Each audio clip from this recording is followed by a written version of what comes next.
궁금했던 게 남들이 투자를 하지 않을 때 오히려 더 투자를 해야 된다. 이거는 뭐 보통 사람들이 많이들 얘기는 듣지만 진짜로 그렇게 하는 사람은 잘 없거든요. 네네. 근데 본인은 이제 그렇게 하고 계시니까. 투자 시장에 관심을 좀 많이 기울이고 있는 것도 있고요. 네. 대중과 반대로 하는 게 수익률이 더 높고 더 안전한 투자라는 걸 깨달을 수 있어가지고 그렇게 투자를 진행할 수 있었던 것 같습니다. 안녕하세요, 경장입니다. 오늘 제 옆에는 또 저희 리치스쿨에서 진행하는 스터디에서 이제 또 좋은 성과를 내신 분을 모셔서 또 이야기를 들어보려고 교육생을 모셨습니다. 제 옆에는 김성윤님 제 옆에 모셨습니다. 반갑습니다. 네, 반갑습니다. 안녕하세요. 네. 간단하게 본인 소개 한번 부탁드리겠습니다. 네, 저는 20대 경매 투자자 김성윤이라 하고요. 경장님님 통해서 스터디 잠깐 좀 진행했었고 좋은 성과 내 가지고 오늘 이렇게 인터뷰 진행하게 되었습니다. 확실히 제 스터디 덕이 100%인 게 맞나요? 아니면은 또 다른 데서 제가 알기로는 또 배우신 게 있으셔가지고. 그런 것보다는 네. 스터디 하시는 분들이 아무래도 지식 수준이 비슷한데 네. 옆에서 낙찰받는 걸 보니까 너무 좀 배가 아프더라고요. 네네. 그래가지고 조금 거기서 자극을 받아가지고 좀 더 빠르게 낙찰받는데 도움이 되었다 이렇게 말씀드리고 싶습니다. 네, 좋습니다. 듣기로는 되게 어린 나이, 그러니까 군대 있을 시절부터 뭔가 부동산에 대해서 공부를 하셨다고 했는데 그 얘기를 좀 듣고 싶습니다.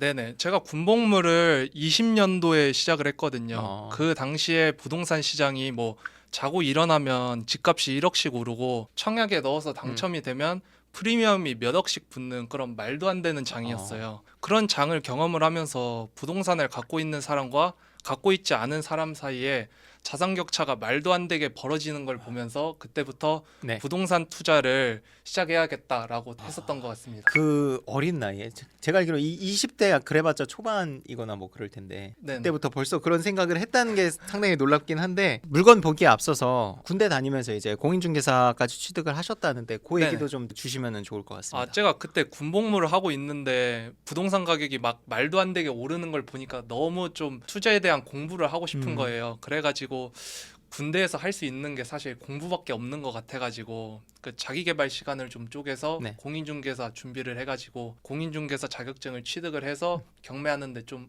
도움이 되었습니다. 그러니까 그때는 경매에 집중하기보다는 이제 전체적인 이제 부동산이나 네네. 공인중개사 자격증을 네네. 위한 공부를 하셨던 거죠. 경매 공부를 한 게 아니라. 네네. 그러면 이제 부동산을 취득하는 방법들이 되게 다양하잖아요. 그 중에서 뭐 분양권, 뭐 재개발 여러 가지가 있는데 그 중에서 하필 경매를 선택하신 이유가 또 따로 있으실까요? 네네. 제가 부동산 투자를 공부를 하면서 종류를 좀 나눠 보니까 크게 청약, 갭 투자, 재개발, 재건축, 경매 이렇게 나눠볼 수 있겠더라고요. 네. 그 당시 청약은 뭐 만점에 가까운 가점이 필요했기 때문에 시도를 해볼 생각도 못했던 것 같고요. 그래서 갭 투자를 공부를 해봤거든요. 네. 근데 그 당시 상승장이고 네. 매매가와 전세가의 차이가 너무 크다 보니까 제가 갖고 있는 시드로 투자하기 힘들겠더라고요. 그래가지고 자연스럽게 네. 재개발 재건축으로 네.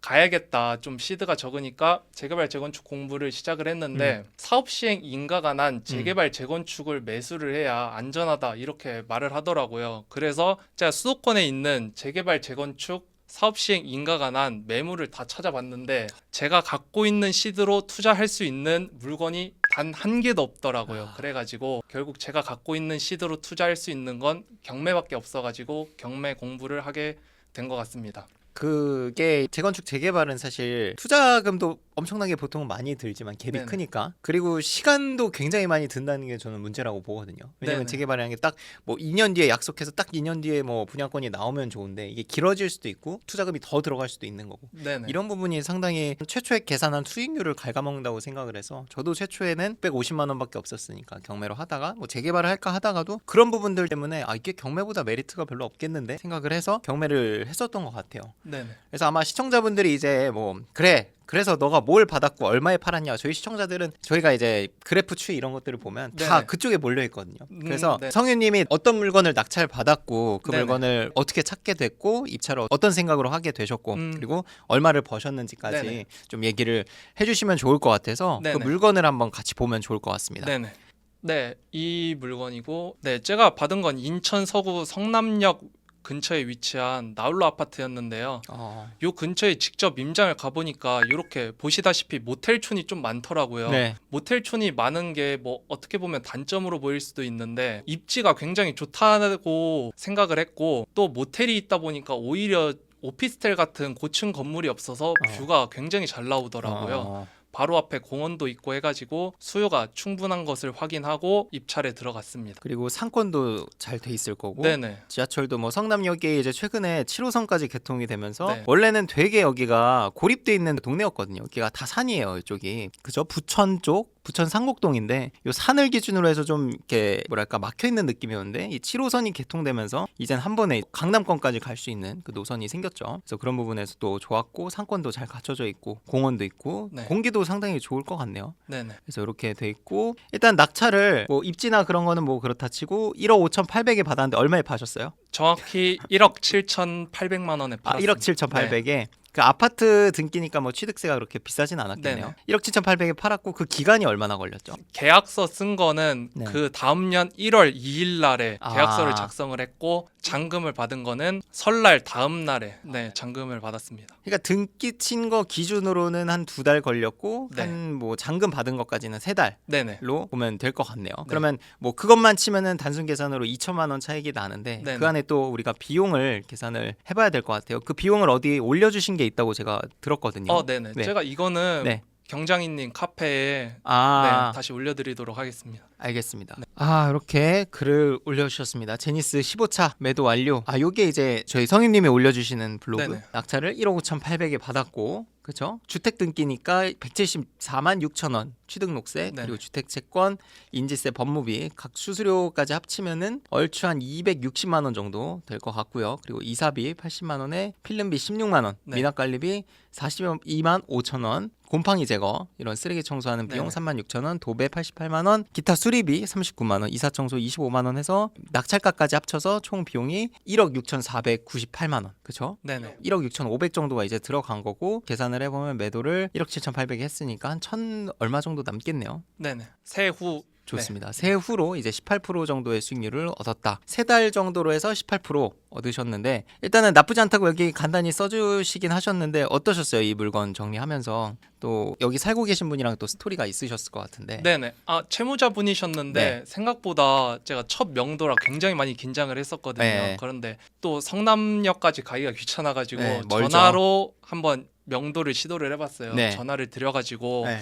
이 경매 나가신 거 아시냐? 혹시 이사비를 받고 이사를 가주실 수 있냐라고 여쭤보니까 네. 경매가 나왔으니까 나가야 되는 걸 인지하고 계셨고 네.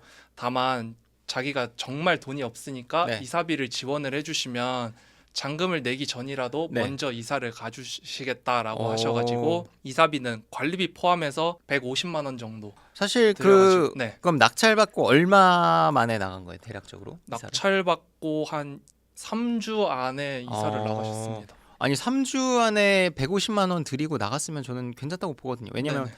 이게 보통 잔금 납부하고 한 달 뒤면 보통 낙찰 받고는 한 2달 이렇게 지나는데 네네. 뭐 그 훨씬 전에 명도를 한 거니까. 네네. 그럼 우리는 시간을 산 거기 때문에 충분히 뭐 이사비를 좀 더 드릴 수 있다 생각이 들고 우리는 네네. 시간이 또 대출 이자로 환산이 될 수 있으니까 네네. 저는 나쁘지 않다고 봅니다. 좋습니다. 이게 처음 받으신 거였죠? 네네. 전체 한 사이클에 정석을 이제 밟으셨는데 어떠신지 좀 궁금합니다. 이 물건에 대해서 만족스럽게 수익률이 나온 건지 아니면 좀 예상보다는 좀 매도가 좀 낮게 됐는지.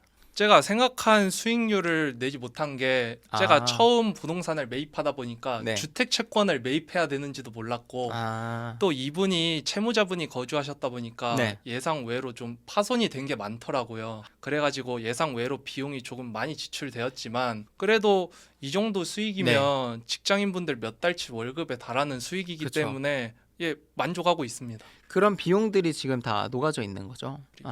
잡다한 수리 39만. 근데 39만 원 정도면 뭐 괜찮습니다. 네. 뭐 100만 원 넘게도 나오기도 한 누수 이런 게 없어서 다행이에요. 네네. 준신축급시라 네. 다행히 누수는 없었습니다.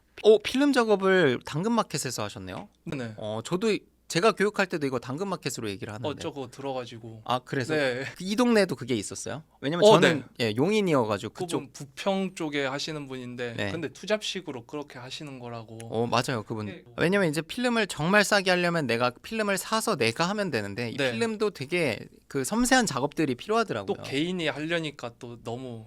그렇죠. 이게 또 시간도 들어가고. 네. 근데 많은 분들이 또 이런 지금 모르겠어요. 요즘 분위기는 어떤지 모르겠는데 이 당시에는 부동산에 조사할 때 뭐 매매가 충분히 가능하다 이렇게 답을 주셨었나요? 네네. 다행히 네. 서구 성남동이 매매가 잘 된다고 오히려 어. 부동산에서 낙찰만 받아오라 이렇게 말씀을 하셔가지고 차순위랑 좀 차이가 나게 된 게 이 정도면 네. 괜찮습니다. 차이. 예. 부동산에서 낙찰만 받아오라고 네. 매도는 해주겠다라고 확답을 얻었기 때문에 좀 공격적인 입찰가를 쓸 수 있지 않았나 이렇게 생각합니다. 그럼 그 부동산에서 매도를 해줬어요? 그 그걸 옆에 있는 부동산에서 바로 길 건너편 부동산에서 매도를 해줬습니다. 그것도 궁금하네. 많은 분들이 또 부동산 찾을 때 내놓을 때도 사실 고민이 많거든요. 뭐 이 주변으로 내놔야 될지 여기 근처에 매물을 갖고 있는 부동산들에 내놔야 될지 이런 것들에 대한 어떤 기준이 있으신가요? 저는 일단 네이버 부동산에 조금 광고가 조금 네. 올라온 부동산 위주로 가고 네. 네이버 지도로 과거 로드뷰를 확인해서 조금 네. 오래된 부동산이 경력이 아무래도 좀 되다 보니까 네. 그런 부동산 위주로 조사하고 있습니다. 이거 한번 시연을 한번 해주실 수 네. 있나요? 네. 여기 성남동으로 해서 조금 보여드리면 네. 빌라로 해가지고 빌라 하시는 분들은 빌라만 좀 위주로 하시는 분들이 있기 때문에 빌라로 해가지고 조사를 해서 매매로 네, 해놓나요? 거래 방식은 딱히 정해놓지 않습니다. 어. 어차피 전세 하시는 분들도 매매를 또 하시기 때문에 이런 거 그냥 들어가서 이분이 광고를 어느 정도 올리시는 분인가랑 또 맞아요. 이렇게 영등포 있는 분이면 또 허위 매물일 가능성이 굉장히 높거든요. 이거 제가 어제 교육할 때도 이 사람 나왔는데 딴 동네 네네. 3층 일단 3층인 게 이상해요. 부동산이 3층이 어디 있어? 달층이지. 네, 이런 건 좀 허위 매물일 가능성이 있고 네. 이렇게 좀 같은 같은 네. 동네 위치한 부동산 중에서 이렇게 맞아요. 서구. 매매에 올라온 광고 수가 많은 부동산이 아무래도 계약을 좀 많이 했을 가능성이 높기 때문에 맞아요. 이런 부동산을 좀 위주로 찾아보고 음. 또 그렇게 기간으로 네. 해서 이렇게 네. 단지 내에 있는 부동산 같기도 한데 아파트 네. 빌라도 하시나 봐요. 네, 단지 내 있는 부동산이었는데 그래도 아무래도 과거부터 몇 년 오래 되신 분이다 보니까 좀 네. 확신을 해가지고 조사에 임할 수 있었고요. 아. 이분이 보니까 좀 오래 10년 이상 중개업을 하신 분이기 때문에 네. 이 지역에 대해서 누구보다 잘할 거라 생각을 해가지고 어. 이 부동산에서 말씀해주신 시세를 기반으로 낙찰받을 수 있었습니다. 아니 근데 부동산들이 엄청 많은데 기준으로 1차 필터를 하고 네네, 1차 필터를 하고 이 주소로 가서 거기 예전 연도 뭐 10년 전 뭐 이렇게 해서 있으면은 뭐 더 조사를 하는 거고. 네네. 그래서 이 부동산에서 낙찰만 받아오면 자기가 매도는 해주겠다라고 해가지고 좀 더 확신을 갖고 입찰가를 썼습니다. 그렇게 했을 때 확실히 부동산에서 뭔가 이제 연수가 오래됐을 때 더 많은 정보를 알려준다거나 뭐 이런 게 있었나요? 그런 느낌이? 네네. 분양이 어떻게 됐고 그런 네. 사정까지 좀 전달을 해주셨고 여기는 매매 수요가 네. 굉장히 많다라고까지 어. 말씀을 다 해주셨습니다. 그래서 아까 궁금했던 게 남들이 투자를 하지 않을 때 오히려 더 투자를 해야 된다. 이거는 뭐 보통 사람들이 많이들 얘기는 듣지만 진짜로 그렇게 하는 사람은 잘 없거든요. 네네. 근데 본인은 이제 그렇게 하고 계시니까 네. 그게 어떻게 그렇게 실행이 가능한지 좀 궁금하실 것 같아서. 그 투자 시장에 관심을 좀 많이 기울이고 있는 것도 있고요. 네. 또 책 같은 걸 좀 굉장히 많이 읽다 보니까 책에서도 공통적으로 얘기하는 게 네. 대중과 반대로 투자해야 된다라는 게 네. 계속 공통적으로 반복이 되더라고요. 그래가지고 제가 그 부분에 대해서도 좀 기사도 읽고 과거 사례도 좀 판단을 하다 보니까 네. 대중과 반대로 하는 게 수익률이 더 높고 더 안전한 투자라는 걸 깨달을 수 있어가지고 그렇게 투자를 진행할 수 있었던 것 같습니다.